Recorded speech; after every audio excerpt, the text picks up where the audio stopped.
All right. I think Yawn. so. Good evening, everybody. This is my name is Tony Downs. This is my brother Tommy Downs. We are going to go ahead and introduce ourselves to you guys and talk a little bit about Dugout Talk and this podcast and why we actually started this podcast and why we think it's so important to get this information out to all of our parents and athletes out there and anybody else that wants to kind of listen. So I'll start it off first, Tommy. Once again, my name is Tony Downs. Welcome to Dugout Talk with the Downs Bros. I'm thrilled to be co-hosting this podcast with my brother Tommy. I'm the owner and founder of TAC College Recruitment with 37 years of experience as a coach, hitting, and catching instructor. I've dedicated my whole career helping baseball and softball players reach their full potential. Over the last 30 years, I've worked with countless players and their families, guiding them through the challenging process of finding the right college to play at. I started TAC College Recruitment because only 5% of baseball and softball players actually get recruited in college, leaving 95% without those opportunities, and they work their butt off their whole life to play in college. My mission is to change this statistic drastically and help more players find the right college to showcase their talents. And this is exactly why I created TAC College Recruitment. And I am going to turn it over to my brother, Tommy. Here you go, buddy. Hey guys doing? Tommy here. 26 years of coaching baseball and softball. Currently, I am a collegiate softball coach. Have 7 years under my belt now within 2 universities. Broken 20 school records. Countless recruiting top athletes in the last 7 years. I would call myself a master recruiter. I know that's kind of cheesy to say, but I think that my records in my 2 universities of kind of the stands for itself of the athletes I've brought in for the NAIA level that I've been at. I mean, we're always trying to bring in better than what we have, and that's kind of been my pull. My brother and I really want to use this platform, for education purposes. I mean, the recruiting piece is such a big deal, and there's so much misinformation out there, and that I want to give back. My brother and I both want to give back to this with all of our years, with experience with both sides of recruiting and coaching. So we're really excited to get this started, and this has been a long time coming. Yeah, absolutely. Well said. It's funny because, together, we have over 50 years kind of, in this industry. You have, a daughter that played softball and softball in college, and my boys played, baseball in college, and those guys are chasing the same dream. But it's tough. The grind is real, and one of the biggest reasons why I even started TAC College Recruitment was because of the process that I have with my kids and working with other parents and their kids, and them just not having an idea on how to actually go about getting recruited. They thought I can just go play at some of these college coaching event or college events and get seen and get found, but there's thousands of kids out there and only about 30 or 40 coaches. So a lot of those kids aren't getting found. Well, even on the high school side of it, think about how many baseball and softball players think that they're going to get seen at high school games. I mean, it's a very small, minute amount of college coaches that even go to those events unless it's like a playoff.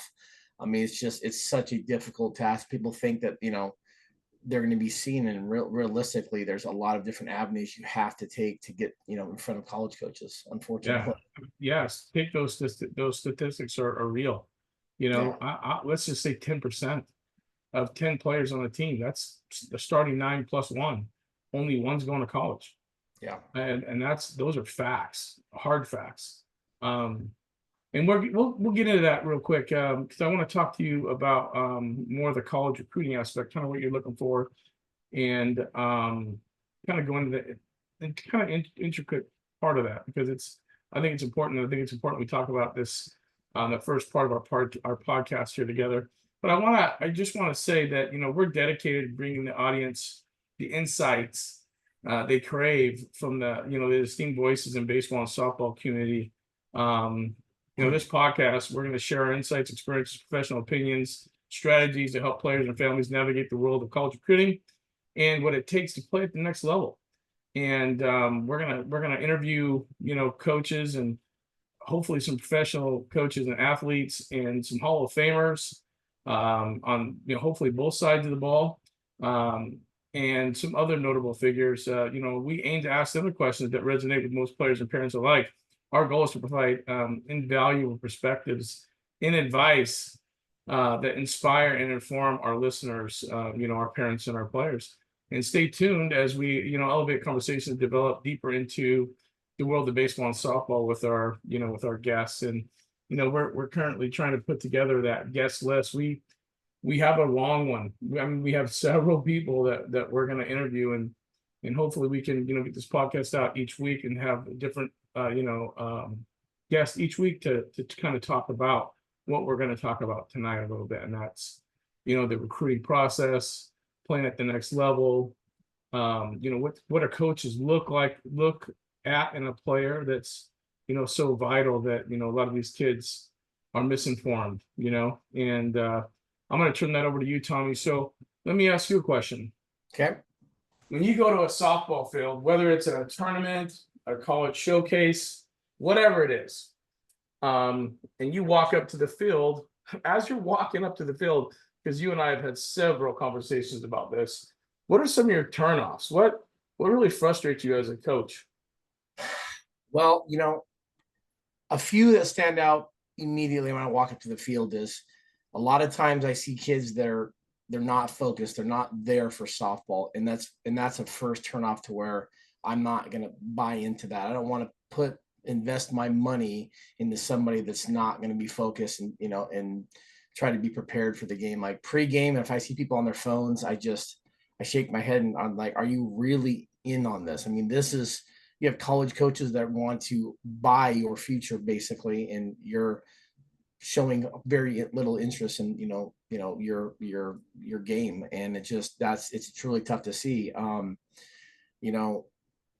I think the big disconnect that we don't we have an issue with today in all sports really is parents letting their kids just enjoy the journey on their own and letting the parents be cheerleaders. And unfortunately there's a lot of parent coaches, and like I said, I was one of those, you were one of those, and there is some pros and cons to them, but at the end of the day, when the player gets onto the field, it should be only softball and about their oasis and their time there and nothing else.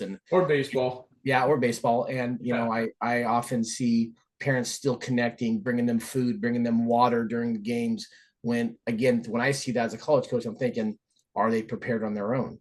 Are they going to be able to handle this without mom and dad? Because the next level, everything's on them.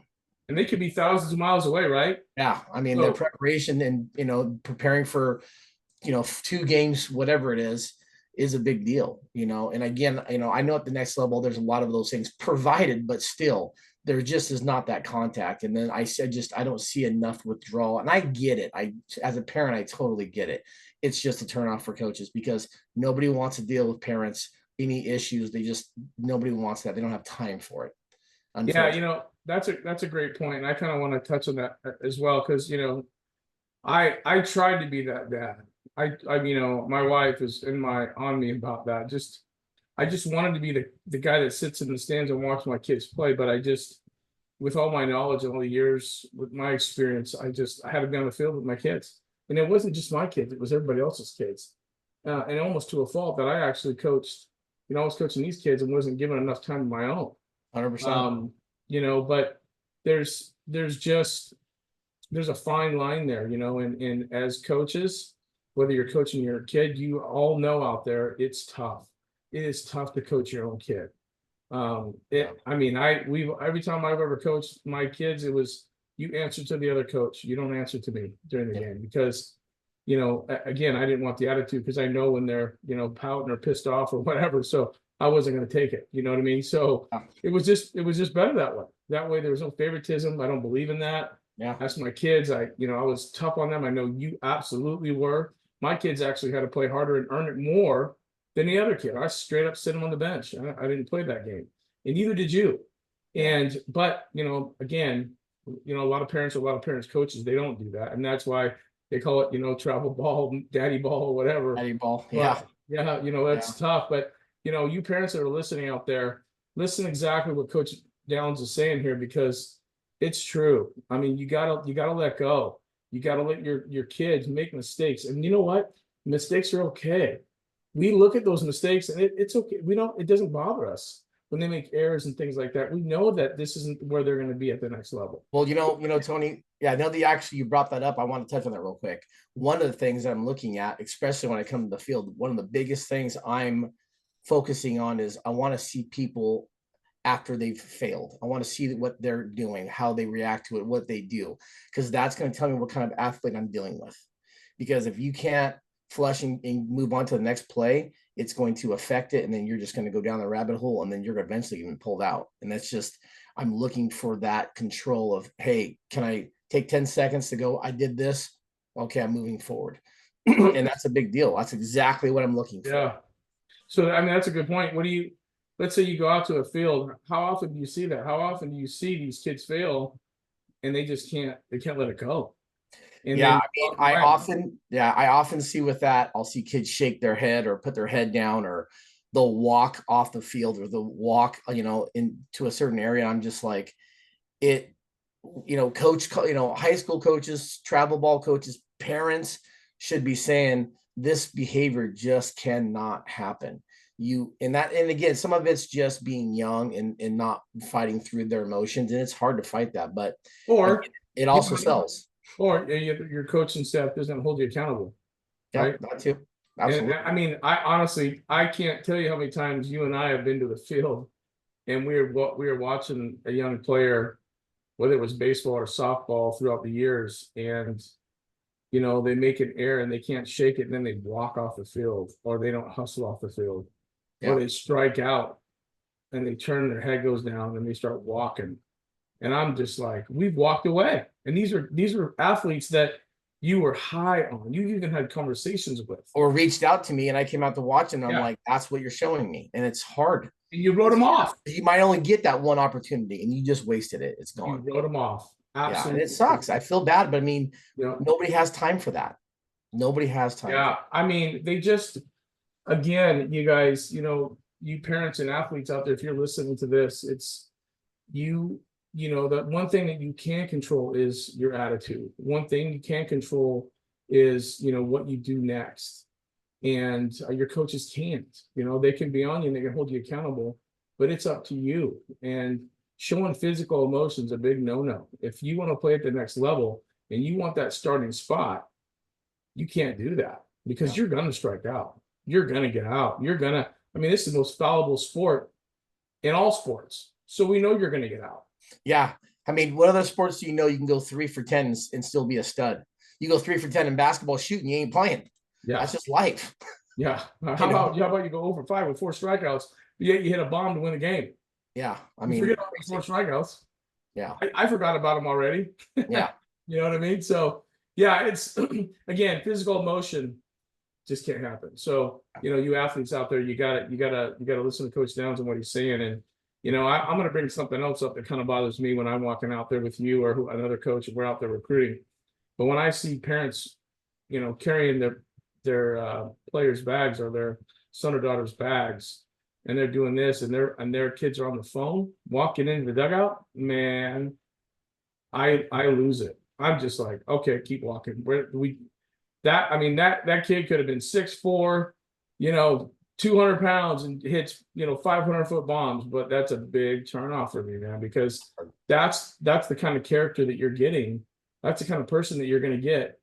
When you offer them money, and I don't want any of that. I know you don't, and I know a lot of our friends, coaches out there that don't want any of that either. Oh, So I'm sure it's in the high 80 percentile that people, that's how college coaches are. They see that, they're like, not interested. yeah, I mean, why get taken off that list before you even get put on the list? You know what I Yeah. mean? It's already hard enough to get recruited as it is. So making it harder for yourself doing that just almost blows my mind. And Tony, that's why you and I talked about doing this so long ago, is people need to hear this verbiage. They need to understand this. We'll have college coaches on here. We'll have other coaches on here to talk about that because it's a daily life for us. We see that every day. And it makes me sad to know I'm crossing people off my list. But the great thing about baseball and softball is there's thousands of athletes out there, thousands. Yeah, yeah. Let's get into that because I know just a few of the coaches that we already have kind of lined up.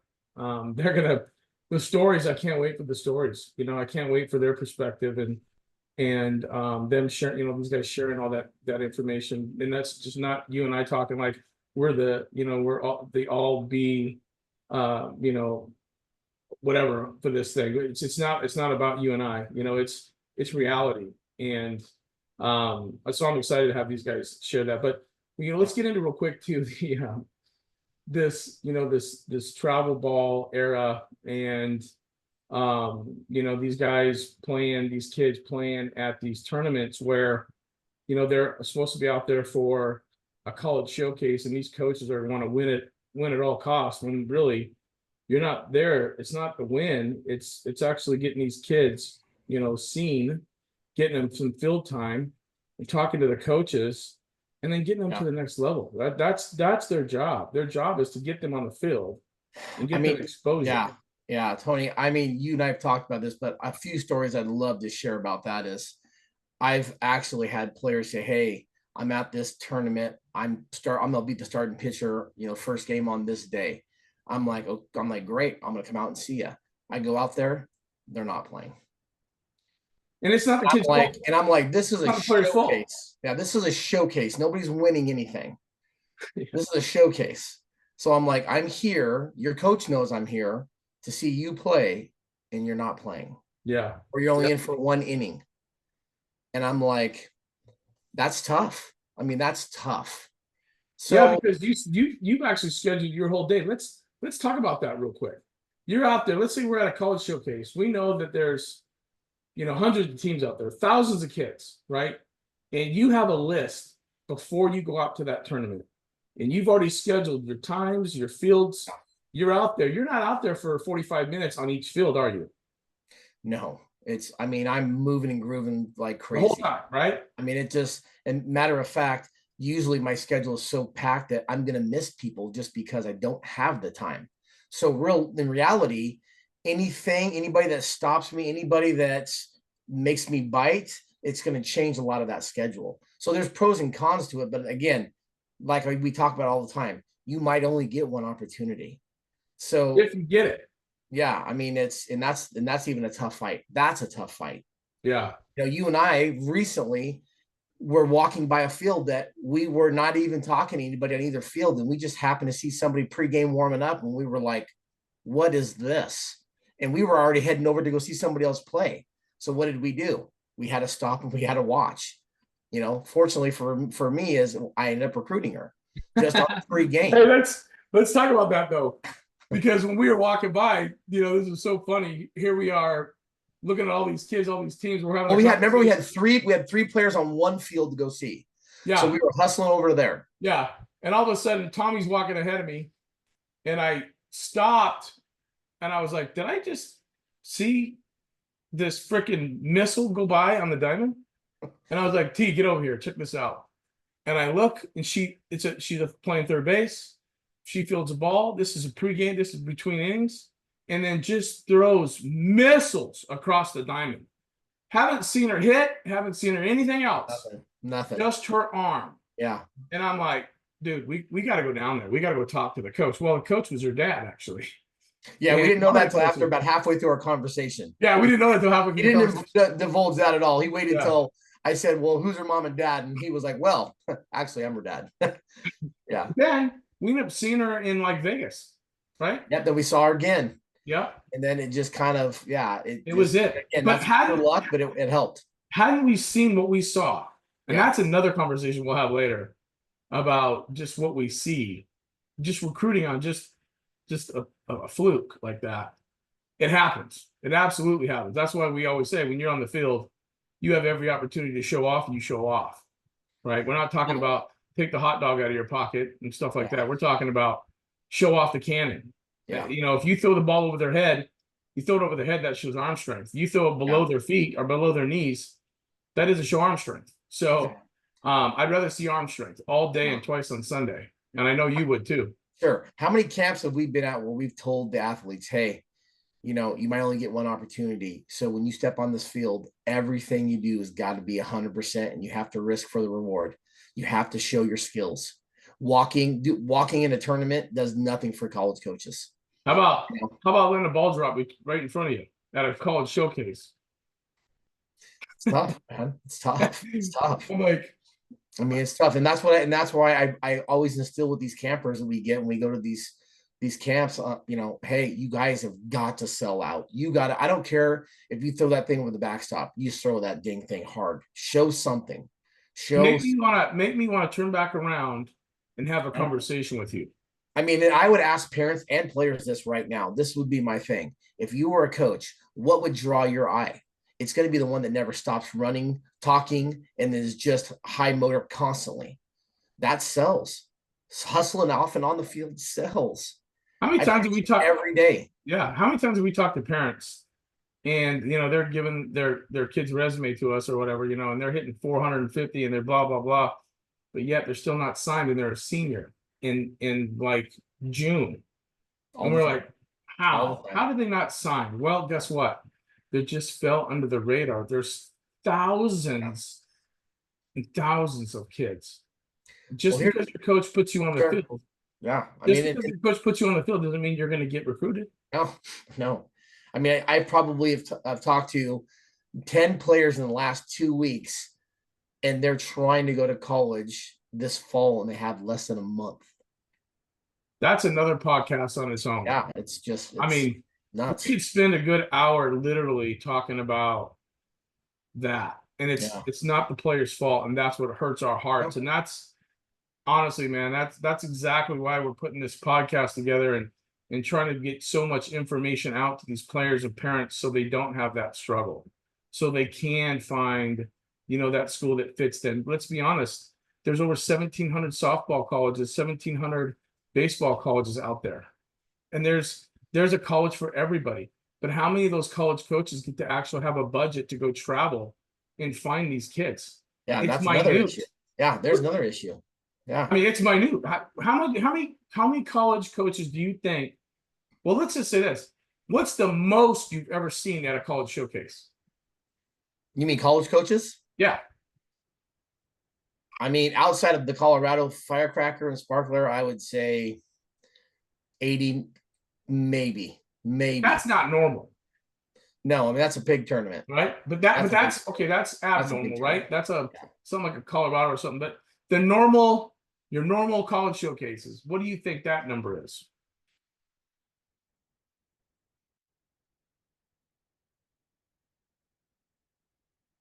You there? Did you freeze? I think you froze.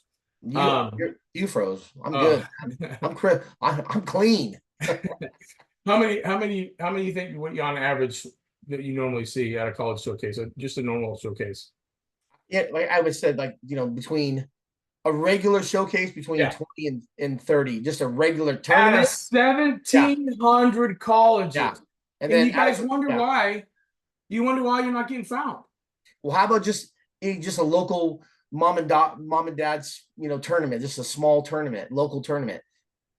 Maybe one college coach, maybe.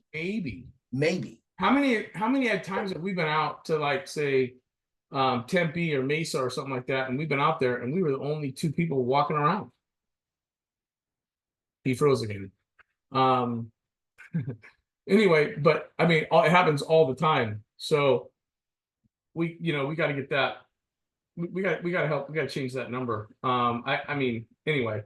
So let's wrap it up real quick with one more thing. What do you want to ask me?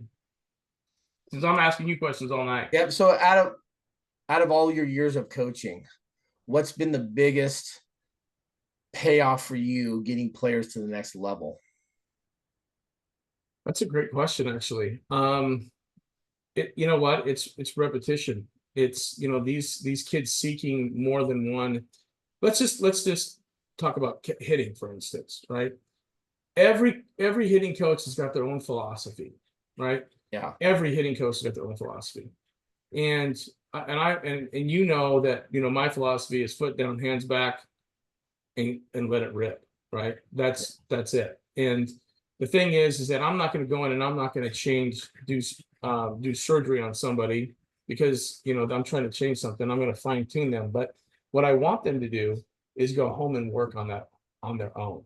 100%. I need them to get reps in. I need them to show me video so we continue to talk about it. But most of the time, these kids don't. These players don't. They don't work on their craft. They just expect to get, well, 2 hours of practice, right? They're just gonna punch the clock like everybody else, thinking. And they just expect to be good, and they can't because they haven't mastered. I always say you got to master that, right? They haven't mastered. They didn't come close, and they don't want to put the work in. And we can see that as college coaches. We can see that when we're recruiting them. We know who's putting work in. We know who's not. Shoot, you and I recruited a kid out just hitting off a tee. 100%. Right? Just hitting off a tee. 100%. We've recruited somebody. So it's putting in the work. That's honestly what it is for me, is just being repetitious, but doing it on their own. Yeah. Not paying, a hitting coach once a week and think they're going to get good. It's not going to happen. No. So anyway, I think it was a great intro for our first podcast. I'm looking forward to hopefully next week we can get somebody on here and ask them the difficult questions and let them answer. So you're not hearing Tommy and I shoot air out of our mouth the whole time. But what do you think, T? Absolutely. I'm excited to get into more of the recruiting process because people don't realize how tough and how stressful it truly is. I mean, it's very stressful, and then hearing from other college coaches, professionals in baseball and softball is going to be a big deal. Yeah. I'll end with, as an owner of a college recruiting business, I get a lot of kids, a lot of parents are turned off by it because they think, oh, I'm spending all this money or whatever. And I'm like, you guys have no idea. There are other companies out there that do it and they may do it for the money or whatever. TAC College Recruitment, we only specialize in baseball, softball. That's what we do. And, our success is literally advising the parents and the athletes to find the school that fits their skill level, right? That fits them academically, geographically. And there's colleges out there that are $7,500 a year all in. They don't know that. But yet they have one college coach that wants them at $65,000. And now they have to pay it. There's no way. There's 1,700 schools out there. Their tuition is different. So anyway, let's wrap this up. We're gonna come up with some nice verbiage kind of ending our podcast, but we haven't figured that out yet. We're still working on it. But it was great talking to everybody. I hope you guys get something from this. Stay tuned and we're gonna be putting these on YouTube and hopefully we'll have our website soon. But look for us next week, and with our interviews and just our chitter chatter back and forth. We Tommy and I may get into it every now and again too. You just never know. You never know. It usually happens just on its own. Absolutely. It's the young lion against the old lion. Anyway, all right, T. We'll see you later, buddy. All right, thanks. Bye.